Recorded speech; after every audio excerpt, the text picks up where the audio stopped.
이기론을 통해 우주의 구조를 살펴봤으니 이제 인간의 내면 구조를 살펴봐야겠죠. 심통성정. 주희는 사람의 마음이 성과 정을 모두 통섭한다, 즉 포괄한다고 보았습니다. 이게 무슨 뜻인지 워크북에 있는 그릇 3개의 그림을 그려보면서 이해를 해봅시다.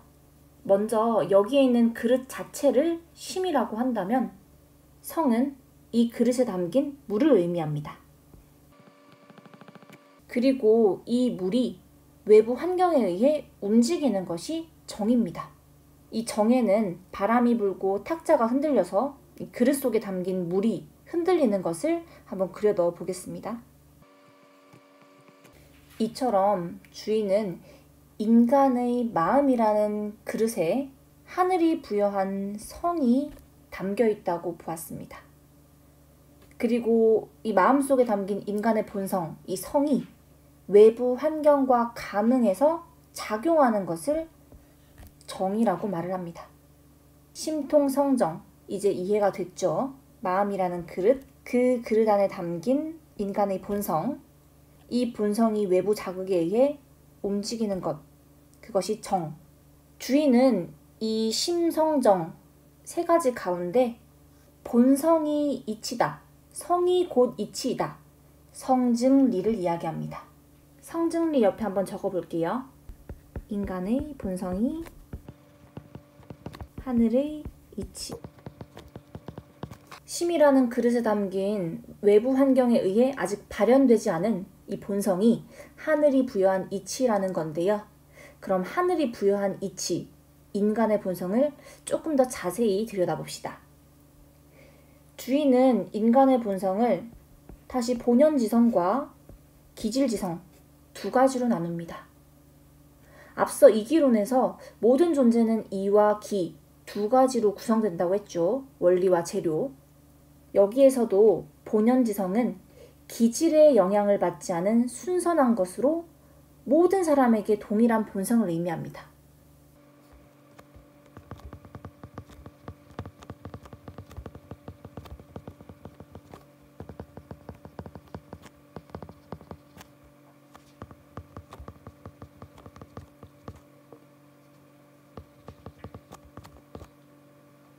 기질지성은 이 본연지성이 기질의 영향을 받아 나타난 것을 의미합니다.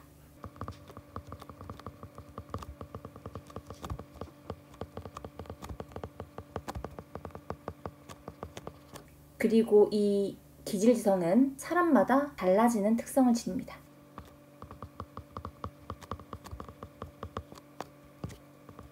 아까 그릇의 비유로 다시 한번 설명을 해보면요. 모든 유리 그릇에 똑같은 물을 따르더라도 유리컵이 얼마나 깨끗하게 닦여 있는지, 손때가 많이 묻진 않았는지 이런 조건에 따라서 물이 선명하게 보이기도 하고 또 탁하고 흐릿하게 보여지기도 하죠. 마찬가지로 하늘이 인간에게 부여한 본성은 모두 똑같지만 내가 어떤 육체적인 특성, 생리적인 혹은 감각적인 특징을 지니고 있는지에 따라서 본연지성이 드러나는 정도가 다를 겁니다. 주인은 기질의 영향을 받은 기질지성을 극복하고 본연지성을 회복하는 수양을 통해 성인이 될 수 있다고 보았습니다. 기질지성이 본연지성을 가리지 않도록 기질지성을 닦고 수양하는 것. 그게 주희가 이야기한 수양 방법인데요. 우주의 구조, 인간 내면의 구조 이런 걸 살펴봤으니 이 다음으로는 도덕을 실천하는 방법, 수양론을 살펴봐야겠죠. 수업 시작 부분에서 이야기했듯이 공부 방법이 딱 하나였던 왕수인과는 다르게 주희의 공부 방법은 2가지로 나누어진다고 했었죠. 자신의 내면에 부여된 이치를 닦는 내적 수양과 외부 사물의 이치를 살피는 외적 탐구, 내적 수양과 외적 탐구 2가지가 있었습니다. 이 둘을 한꺼번에 표현한 것이 거경궁리입니다. 거경은 경건한 자세를 유지하는 것을 의미하고요.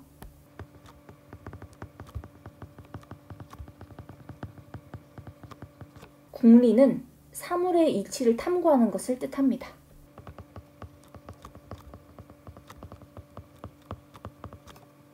그래서 거경궁리라 함은 경건한 자세를 유지하면서 사물의 이치를 탐구함, 내적 수양과 외적 탐구를 함께 이야기하고 있는 것이고요.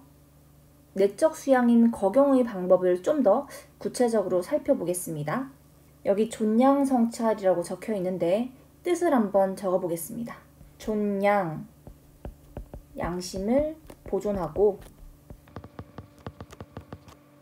본성을 함양하여 성찰, 반성하고 살핀다.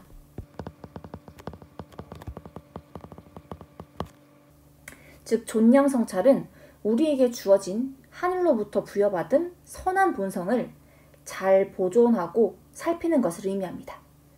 이 다음으로 외적 탐구인 궁리의 방법인 경물치지를 살펴보겠습니다. 경물치지에는 별표를 크게 그려주겠습니다. 다음 시간에 배울 왕수인도 경물치지를 똑같이 이야기하는데요. 두 사람이 경물치지를 해석하는 방법이 서로 다릅니다. 오늘은 주희의 경물치지 의미만 적어보도록 하겠습니다. 이르다 격, 외부 사물의 물. 그래서 경물, 외부 사물에 이르는 것. 확충하다 치, 지식을 치지, 지식을 확충하다. 그래서 경물치지라고 하면요, 외부 사물에 이르러서 지식을 확충하는 것을 의미합니다. 사물의 이치를 탐구해서 알을 지극하게 하는 것, 이걸 주의는 경물치지라고 보았습니다. 내 마음뿐만 아니라 외부 사물에 깃든 하늘의 이치를 탐구해야겠죠. 사물의 이치를 매일매일 탐구해 나가다 보면 언젠가는 모든 사물의 이치를 꿰뚫어 볼 수 있다. 그래서 주의는 내적 수양뿐만 아니라 외적 탐구까지 함께 강조를 한 것입니다. 또 다른 공부 방법으로 존천리 거인욕이라는 게 있는데요. 존천리, 천리를 보존하고 거인욕, 인욕을 제거하라는 건데요. 다음 시간에 배울 양명학도 존천리 거인욕을 똑같이 이야기하고 그 해석도 성리학과 똑같습니다.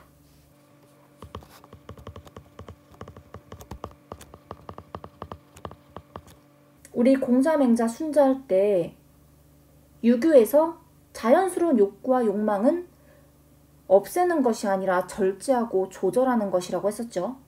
그런데 욕망 중에서 사사롭고 사악한 욕망을 인욕 혹은 사욕이라고 하는데, 이 인욕은 우리가 극복하고 제거해야 할 대상입니다. 마지막으로 아는 것과 행하는 것의 관계에 대한 주의의 입장을 살펴보도록 하겠습니다. 먼저 주의는 암과 행함은 서로 영향을 주며 발전한다. 지행병진을 이야기하는데요.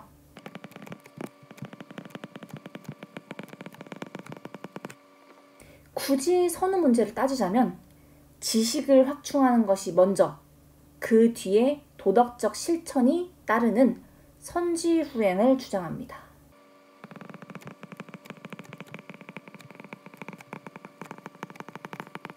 예를 들어보자면 우리가 학교에서 단체 봉사활동을 하는 걸 한번 생각해 볼게요. 봉사를 하기 전에 학교에서 봉사에 관한 기본적인 지식, 이론적인 내용들을 학습하고 그리고 난 다음 봉사활동을 하러 밖으로 나가죠. 주의도 아는 것과 행하는 것이 함께 나아가는 것이긴 하지만 굳이 선후관계를 따져본다면 아는 것이 먼저 선행되어야 한다고 본 것입니다.